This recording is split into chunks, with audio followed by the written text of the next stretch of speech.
and you guys, Do you want me to do an intro or do that later? since we can do it later this afternoon, we'll do it later. We'll do it later. Yeah. Okay. But Great. remember that which chair you were in, Yes. and head down a little bit so your glasses don't. There you Me? go. There you go. Oh. Mhm. Okay. All right, just freewheel. All right. Great. We can do this, huh? I think so. Okay. Well, let's start off with kind of an interesting question that I always like to ask everybody is when people categorize your music, what word do you not want them to use? I never liked the word alt country. Really? Yeah, I don't know.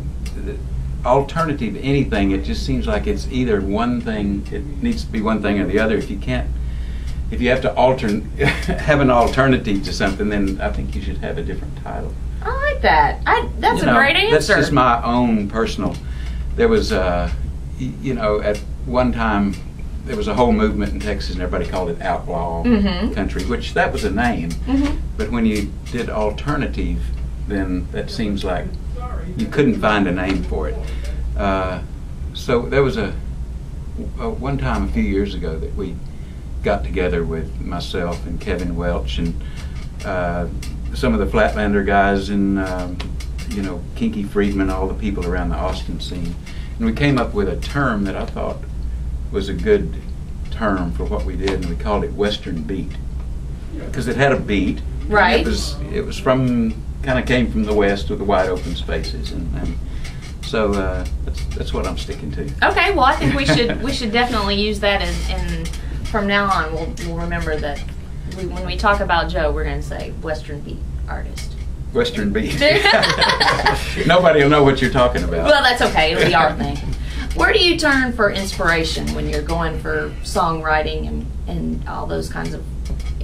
Well, I used to turn outward. I used to think that songs came from out there and you had to go out and find them. And then I realized that you're carrying them around with you everywhere you go. And so I go inside now. Great songwriter from Nashville, a guy named Tom T. Hall, told me one time, he said, some people can go around the world and not see anything, and some people can walk around the block and see the whole world. Wow. And so, yeah, I think everything you need to say in a song will be there somewhere inside of you. Okay. Well, this is kind of a fun question. When the phone rings, how many times do you let it ring before you answer? 4.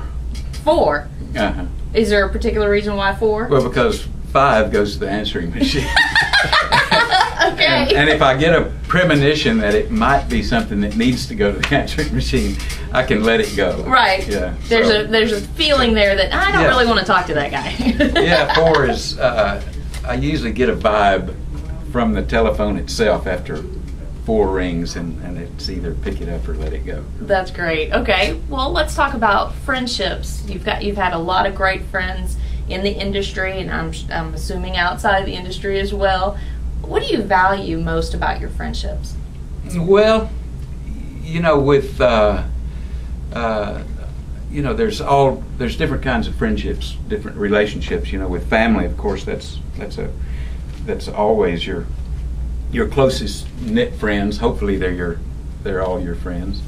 And then in the music world, it's kind of a unique experience because you're telling songs and telling stories that other people can relate to. And when it gets to your musical friends, a lot of times there's stories that come out of that have moved you so deeply that they've actually changed your life. So. Right.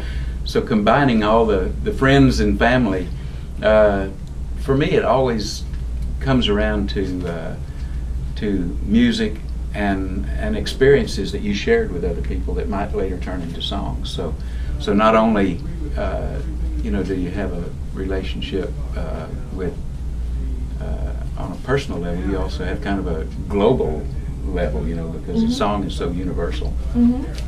Okay. I'm going to stop you for a second. Uh-huh. Because I'm afraid this battery is going down even